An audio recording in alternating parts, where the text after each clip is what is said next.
Hello students, very good morning. This is Suraj Kumar. Welcome to my YouTube channel Learning with Suraj Sir. Dear students, जैसा कि मैंने पिछले video में आपको बताया था पास्ट परफेक्ट कंडीशंस का नेगेटिव सेंटेंस के बारे में मैंने आपको बताया था।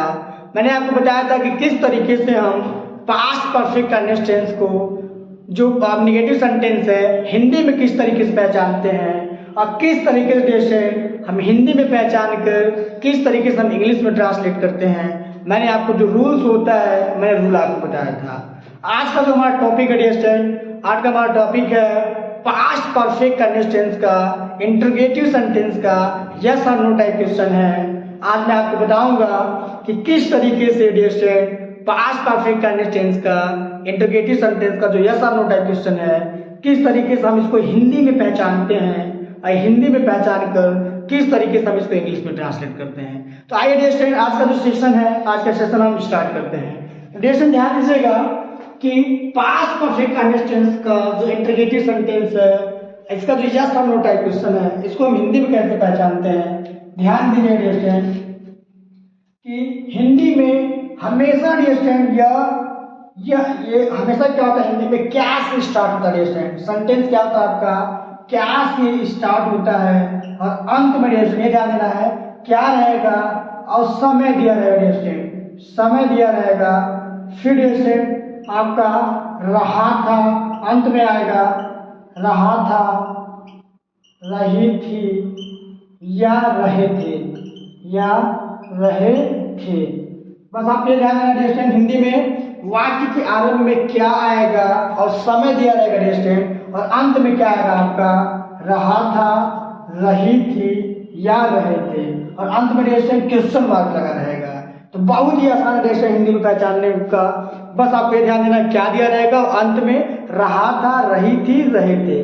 बीच में आपका समय भी दिया जाएगा, समय के साथ आपका रहा था, रही थी, रहे थे आएगा डियर स्टूडेंट। तुरंत हम पहचान जाएंगे कि पास्ट परफेक्ट कंडीशंस का इंटरोगेटिव सेंटेंस का यस और नो टाइप क्वेश्चन है। तो जैसे मैं उम्मीद करता हूं यस और नो टाइप क्वेश्चन हिंदी में आप बहुत ही आसानी से पहचानना सीख गए होंगे। अब आइए डियर स्टूडेंट हम जानते हैं कि किस तरीके से यस और नो टाइप क्वेश्चन को कौन सा रूल है जिसको अप्लाई करते हैं, अप्लाई करके हम जो यस और नो टाइप क्वेश्चन उसको ट्रांसलेट करते हैं। जैसे ध्यान दीजिएगा कि फर्स्ट ऑफ ऑल हम पहचानेंगे, जब हम पहचान लेते हैं तो ट्रांसलेट क्या करते हैं स्टूडेंट, हम हैड का वाक्य के आरंभ में हम हैड का प्रयोग करते हैं। उसके बाद स्टूडेंट सब्जेक्ट का प्रयोग करते हैं, सब्जेक्ट के बाद हम बीन लिखेंगे, बीन के बाद स्टूडेंट वर्ब के फर्स्ट फॉर्म में आईएनजी का प्रयोग करते हैं। उसके बाद स्टूडेंट ऑब्जेक्ट लिखते हैं, अगर आपको ऑब्जेक्ट दिया होगा तो ऑब्जेक्ट का प्रयोग करते हैं। फिर स्टूडेंट जो सबसे ज्यादा इंपॉर्टेंट है आपका टाइम है। टाइम स्टूडेंट दो प्रकार के टाइम होते हैं, पीरियड ऑफ टाइम होता है, एक आपका पॉइंट ऑफ टाइम होता है, निश्चित समय और निश्चित समय। निश्चित समय के लिए स्टूडेंट हम हमेशा सिंस का प्रयोग करते हैं और अनिश्चित समय के लिए स्टूडेंट हमेशा हम फॉर का प्रयोग करते हैं। एक बार फिर से रिपीट करता हूं स्टूडेंट कि आपका सेंटेंस क्या से स्टार्ट होगा और समय के साथ रहा था, रही थी, रहे थे आएगा, पास्ट परफेक्ट कंडीशंस कहलाएगा।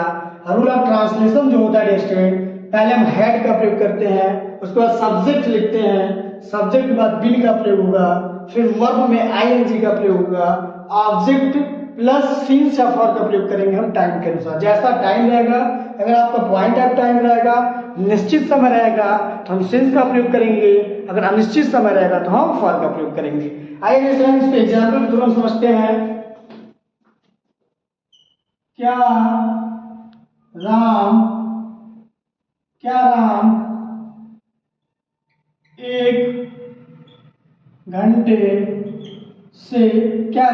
एक घंटे से एक पतंग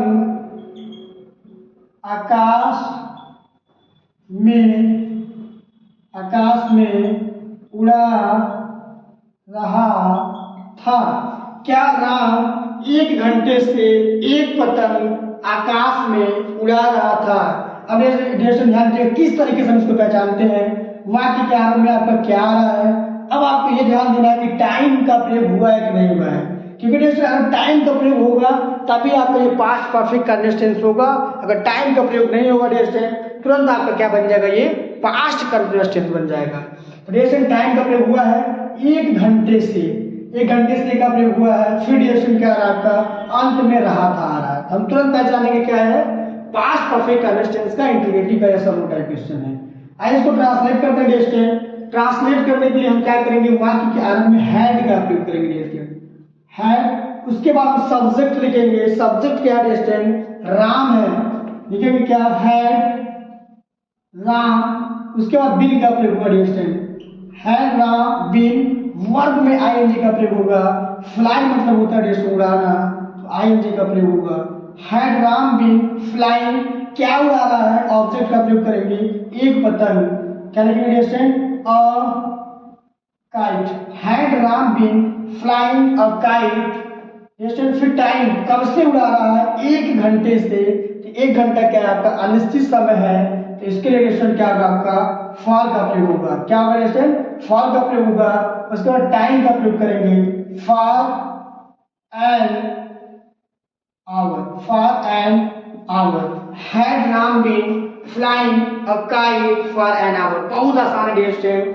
हैड का प्रयोग करेंगे, सब्जेक्ट लिखेंगे, सब्जेक्ट के बाद वर्ब, सब्जेक्ट के बाद बिन का प्रयोग करेंगे, वर्ब में आईएनजी का प्रयोग करेंगे, ऑब्जेक्ट दिया हुआ तो ऑब्जेक्ट का प्रयोग करेंगे। उसके बाद ड्यूरेशन समय का प्रयोग करेंगे, जैसा आपका टाइम होगा सिंस या फॉर का उसके पहले प्रयोग करते हैं। दूसरा एग्जाम्पल देखिए ड्यूरेशन,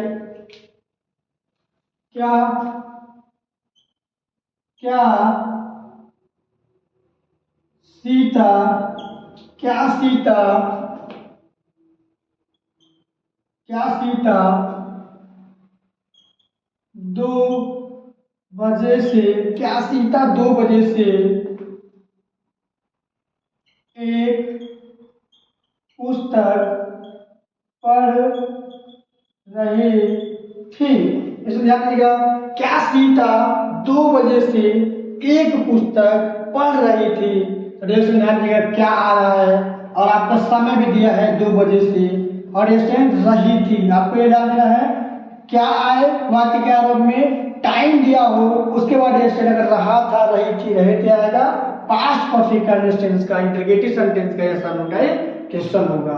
आइए इसको ट्रांसलेट करते हैं। हम हैड का प्रयोग करेंगे, हैड। फिर ड्यूरेशन सब्जेक्ट क्या है आपका, Sita, had Sita been, had Sita been. Read means होता है ड्यूरेशन पढ़ना, तो हम आईएनजी का प्रयोग करेंगे, हैड सीता बिन रीडिंग, क्या पढ़ रही है, एक पुस्तक पढ़ रही है, a book. Had Sita been reading a book, कब से ड्यूरेशन 2 बजे से। ये क्या है आपका एक निश्चित समय है, और निश्चित समय के लिए हमेशा हम क्या करते हैं, सिंस का प्रयोग करते हैं duration.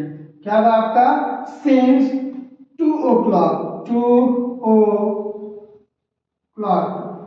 Had Sita been reading a book since 2 o'clock। देखिए ड्यूरेशन कितना आसान है। हैड का प्रयोग करना है, सब्जेक्ट लिखना है, बिन का प्रयोग करना है, वर्ब में आईएनजी लिखना है, अगर ऑब्जेक्ट दिया होगा ऑब्जेक्ट का प्रयोग करोगे, फिर टाइम के अनुसार हम सिंस या फॉर का प्रयोग करेंगे। अगला एग्जांपल देखिए ड्यूरेशन, क्या वे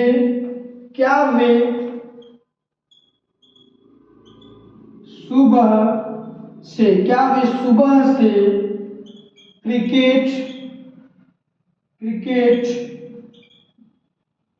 खेल रहे थे। क्या वे सुबह से क्रिकेट खेल रहे थे। तो ड्यूरेशन वाक्य आपका क्या से स्टार्ट हुआ है और समय भी दिया हुआ है, और अंत में क्या रहा आपका, रहे थे आ रहा है। तो ट्रांसलेट करेंगे ड्यूरेशन। ट्रांसलेट करने के लिए हम क्या करेंगे, हैड, पहले फर्स्ट ऑफ ऑल हम क्या करेंगे, हैड का प्रयोग करेंगे, उसके बाद सब्जेक्ट लिखेंगे, had they been, had they been. Verb में आईएनजी, प्ले मीन्स होता है ड्यूरेशन खेलना, क्या लिखेंगे, हैड दे बिन प्लेइंग, क्या खेल रहे थे, cricket. Had they been playing cricket, कब से खेल रहे थे ड्यूरेशन, ध्यान दीजिएगा, टाइम दिया है आपका सुबह से, या सुबह क्या ड्यूरेशन, सुबह से क्या आपका पॉइंट ऑफ टाइम है, निश्चित समय है, और निश्चित समय के लिए ड्यूरेशन हम क्या करते हैं, सिंस का प्रयोग करेंगे। क्या लिखेंगे, सिंस मॉर्निंग, सिंस मॉर्निंग। देखिए ड्यूरेशन बहुत आसान है, बहुत बहुत ही आसान है और मैं उम्मीद करता हूँ डियर स्टूडेंट बहुत ही आसानी से आपको समझ में आ रहा होगा। हिंदी में किस तरीके से पहचानते हैं ये भी आपको समझ में आ गया होगा और किस तरीके से इंग्लिश में ट्रांसलेट करते हैं ये भी आपको समझ में आ गया होगा। अगला एग्जाम्पल देखिए डियर स्टूडेंट, क्या राम और श्याम, क्या राम और श्याम फुटबॉल, क्या राम और श्याम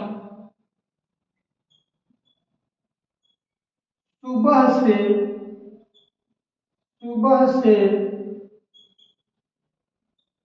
फुटबॉल खेल रहे थे।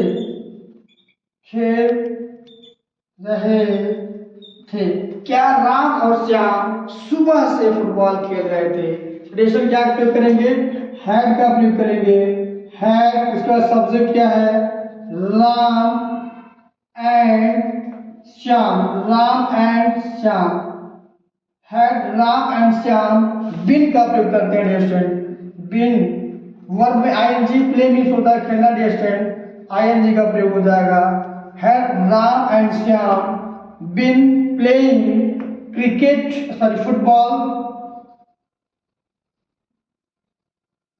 फुटबॉल कब से डियर स्टूडेंट, कब से, सुबह से।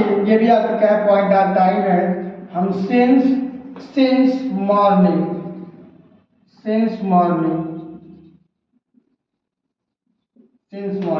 Had Ram and Shyam been playing football since morning? तो डियर स्टूडेंट्स मैं उम्मीद करता हूँ कि जो भी मैंने आपको बताया कि किस तरीके से हम पास्ट परफेक्ट कंटीन्यूअस टेंस के जो इंटीग्रेटिव सेंटेंसेस या सरनोटाइप इसको किस तरीके से हम हिंदी में पहचानते हैं और पहचान कर डियर स्टूडेंट किस तरीके से हम इंग्लिश में ट्रांसलेट करते हैं, जो भी रूल्स है आपको मैंने बहुत ही बेहतरीन तरीके से मैंने आपको समझाया। और मैं उम्मीद करता हूँ डियर स्टूडेंट जो भी मैंने आज का जो भी मेरा टॉपिक रहा आपको समझ में आया होगा।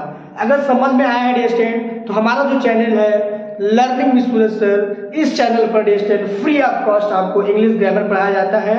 अगर आप बोर्ड एग्जाम की तैयारी कर रहे हैं तो भी डियर स्टूडेंट ये जो चैनल है आपके लिए बहुत ही ज़्यादा बेनिफिशियल है। इसके अलावा डियर स्टूडेंट अगर आप UP TET primary junior, C TET primary junior, UP TGT PGT अगर आप ग्रामर सीखना चाहते हैं डियर स्टूडेंट ये जो आपका चैनल है लर्निंग विद सूरज सर आपके लिए बहुत ही ज़्यादा डियर स्टूडेंट उपयोगी है। हमारे साथ बने रहने के लिए dear student thank you very much.